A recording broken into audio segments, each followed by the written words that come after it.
चौथा श्लोक, तृतीय अध्याय।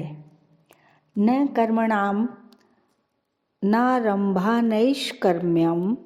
पुरुषो अश्नुते न च संन्यसनादेव सिद्धिं समधिगच्छति।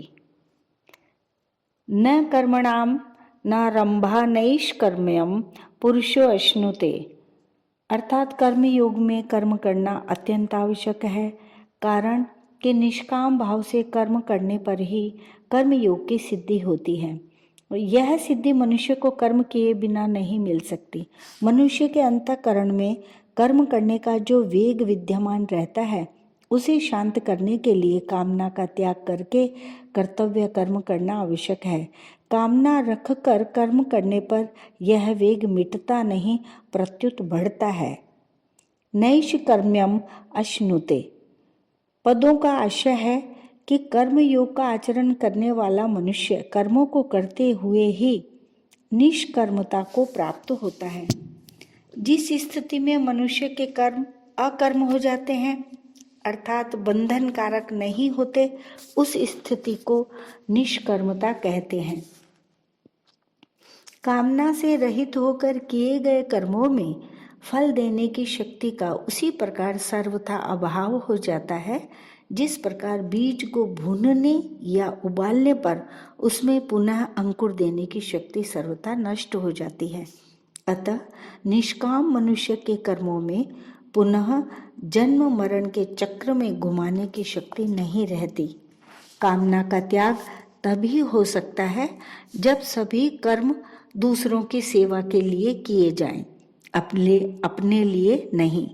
कारण कि कर्म मात्र का संबंध संसार से है और अपना संबंध परमात्मा से है। अपने साथ कर्म का संबंध है ही नहीं। इसलिए जब तक अपने लिए कर्म करेंगे तब तक कामना का त्याग नहीं होगा, और जब तक कामना का त्याग नहीं होगा तब तक निष्कर्मता की प्राप्ति नहीं होगी। न च संन्यसनादेव सिद्धिं समधिगच्छति। इस श्लोक के पूर्वार्ध में भगवान ने कर्म योग की दृष्टि से कहा कि कर्मों का आरंभ किए बिना कर्म योगी को निष्कर्मता की प्राप्ति नहीं होती। अब श्लोक के उत्तरार्ध में सांख्य योग की दृष्टि से कहते हैं कि केवल कर्मों का स्वरूप से त्याग कर देने से सांख्य योगी को सिद्धि अर्थात निष्कर्मता की प्राप्ति नहीं होती। सिद्धि की प्राप्ति के लिए उसे कर्तापन, अहमता का त्याग करना आवश्यक है। अतः सांख्य योगी के लिए कर्मों का स्वरूप से त्याग करना मुख्य नहीं है, प्रत्युत अहमता का त्याग ही मुख्य है। सांख्य योग में कर्म किए भी जा सकते हैं और किसी सीमा तक कर्मों का त्याग भी किया जा सकता है, परंतु कर्म योग में सिद्धि प्राप्ति के लिए कर्म करना आवश्यक होता है।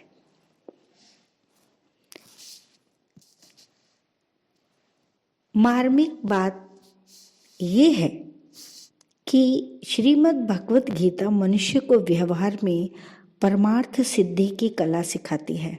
उसका आशय कर्तव्य कर्म कराने में है, छुड़ाने में नहीं। इसीलिए भगवान कर्म योग और ज्ञान योग दोनों ही साधनों में कर्म करने की बात कहते हैं। यह एक स्वाभाविक बात है कि जब साधक अपना कल्याण चाहता है तब वह संसारिक कर्मों से उकताने लगता है और उन्हें छोड़ना चाहता है। इसी कारण अर्जुन भी कर्मों से उकताकर भगवान से पूछते हैं कि जब कर्म योग और ज्ञान योग दोनों प्रकार के साधनों का तात्पर्य समता से है, तो फिर कर्म करने की बात आप क्यों कहते हैं? मुझे युद्ध जैसे घोर कर्म में क्यों लगाते हैं? परंतु भगवान ने दोनों ही प्रकार के साधनों में अर्जुन को कर्म करने की आज्ञा दी है। जैसे कर्म योग में योगस्थः कुरु कर्माणि और सांख्य योग में तस्मात् उद्यस्व भारत।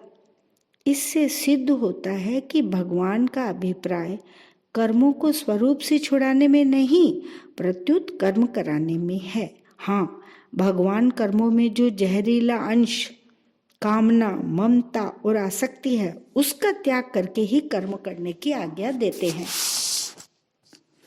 कर्मों का स्वरूप से त्याग करने की अपेक्षा साधक को उनसे अपना संबंध विच्छेद करना चाहिए। कर्मयोगी निस्वार्थ भाव से कर्म करते हुए शरीर, इंद्रियां, मन, बुद्धि, पदार्थ आदि को संसार की वस्तु मानकर संसार की सेवा में लगाता है और कर्मों तथा पदार्थों के साथ अपना कोई संबंध नहीं मानता। ज्ञान योग में सत असत के विवेक की प्रधानता रहती है। अतएव ज्ञान योगी ऐसा मानता है कि गुण ही गुणों में बरत रहे हैं, अर्थात शरीर, इंद्रियां, मन, बुद्धि आदि से ही कर्म हो रहे हैं। मेरा कर्मों के साथ किंचन मात्र भी संबंध नहीं है। प्राय सभी साधकों के अनुभव की बात है कि कल्याण की उत्कट अभिलाषा जागृत होते ही कर्म, पदार्थ और व्यक्ति अर्थात तो परिवार से उसकी अरुचि होने लगती है, परंतु वास्तव में देह के साथ घनिष्ठ संबंध होने से यह आराम विश्राम की इच्छा ही है जो साधक की उन्नति में बाधक है। साधकों के मन में ऐसा भाव रहता है कि कर्म, पदार्थ और व्यक्ति का स्वरूप से त्याग करने पर ही हम परमार्थ मार्ग में आगे बढ़ सकते हैं, परंतु वास्तव में इनका स्वरूप से त्याग न करके इनमें आसक्ति का त्याग करना ही आवश्यक है। सांख्य योग में उत्कट वैराग्य के बिना आसक्तियां का त्याग करना कठिन होता है, परंतु कर्म योग में वैराग्य की कमी होने पर भी केवल दूसरों के लिए कर्म करने से आसक्ति का त्याग सुगमता पूर्वक हो जाता है।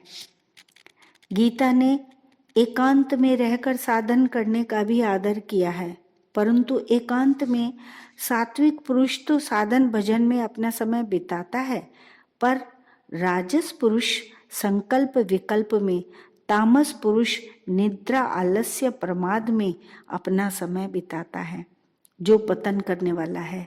इसलिए साधक की रुचि तो एकांत की ही रहनी चाहिए, अर्थात सांसारिक कर्मों का त्याग करके पारमार्थिक कार्य करने में ही उसकी प्रवृत्ति रहनी चाहिए। परंतु कर्तव्य रूप से जो कर्म सामने आ जाए उसको वह तत्परता पूर्वक करे। उस कर्म में उसका राग नहीं होना चाहिए। राग न तो जन समुदाय में होना चाहिए और न अकर्मण्यता में ही। कहीं भी राग न रहने से साधक का बहुत जल्दी कल्याण हो जाता है। वास्तव में शरीर को एकांत में ले जाने को ही एकांत मान लेना भूल है, क्योंकि शरीर संसार का ही एक अंश है।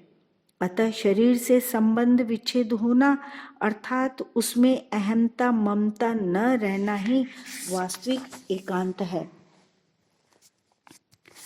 परिशिष्ट भाव ये है कि जो अपना है, अपने में है और अभी है, उस तत्व की प्राप्ति कुछ करने से नहीं होती, क्योंकि उसकी अप्राप्ति कभी होती ही नहीं। हम कुछ करेंगे तब प्राप्ति होगी, यह भाव देहाभिमान को पुष्ट करने वाला है। प्रत्येक क्रिया का आरंभ और अंत होता है, अतः क्रिया करने से उसकी प्राप्ति होगी जो विद्यमान नहीं है। परंतु प्रकृति के साथ संबंध होने के कारण प्रत्येक प्राणी में क्रिया का वेग रहता है, जो उसको क्रिया रहित नहीं होने देता। क्रिया का वेग शांत करने के लिए यह आवश्यक है कि जो नहीं करना चाहिए उसको ना करें और जो करना चाहिए उसको निर्मम तथा निष्काम होकर करें, अर्थात अपने लिए कुछ ना करें, प्रत्युत केवल दूसरे के हित के लिए ही करें। अपने लिए करने से क्रिया का वेग कभी समाप्त नहीं होगा, क्योंकि अपना स्वरूप नित्य है और कर्म अनित्य है। अतः निष्काम भाव से दूसरों के हित के लिए कर्म करने से क्रिया का वेग शांत होकर प्रकृति से संबंध विच्छेद हो जाएगा और सब देश काल आदि में विद्यमान परमात्म तत्व को प्रकट हो जाएगा, उसका अनुभव हो जाएगा।